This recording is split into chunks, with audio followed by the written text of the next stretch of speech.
অসমৰ ভ্ৰাম্যমাণ নাট্যজগতৰ বলিষ্ঠ অভিনেতা মৃদুল ভূঞাৰ আছে এটি অতিকৈ ভাল খবৰ। হয় বন্ধু বান্ধৱীসকল, জনপ্ৰিয় অভিনেতা মৃদুল ভূঞাই অসমলৈ পুনৰবাৰ গৌৰৱ কঢ়িয়াই আনিলে। অভিনেতা মৃদুল ভূঞাৰ দুৰ্দান্ত অভিনয়ে দৰ্শকৰ মন মুহি আহিছে।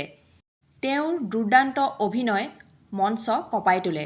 কেতিয়াবা মানুহক তেওঁৰ অভিনয়ে হহুৱায় আৰু কেতিয়াবা মানুহক কন্দুৱায়। পিছে তেখেতৰ ভাল খবৰটোনো কি জানিবলৈ ভিডিঅ'টো শেষলৈকে চাই থাকিব। যোৱা কেইদিনমানৰ পূৰ্বে নেপকছৰ মঞ্চৰ তৰফৰ পৰা নাট্যজগতৰ বলিষ্ঠ অভিনেতা মৃদুল ভূঞাই মঞ্চৰ মহানায়ক খিতাপ বঁটা পাবলৈ সক্ষম হৈছিল। পুনৰ এইবাৰ তেওঁ এটি নতুন বঁটা পাবলৈ আকৌ সক্ষম হ'ল। তেওঁ শ্ৰেষ্ঠ অভিনেতা বঁটা পাবলৈ সক্ষম হয়। 23 জুনত বঁটা প্ৰদান কৰা হ'ব নলবাৰী নাট্য মন্দিৰত।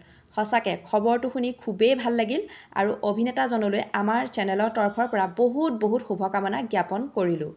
ভিডিঅ'টো চাই যদি ভাল লাগিলে ভিডিঅ'টো প্লিজ লাইক কৰিব, কমেণ্ট কৰিব, শ্বেয়াৰ কৰিবলৈ নাপাহৰিব। আৰু মৃদুল ভূঞাৰ অভিনয় চাই আপোনালোকে কোনে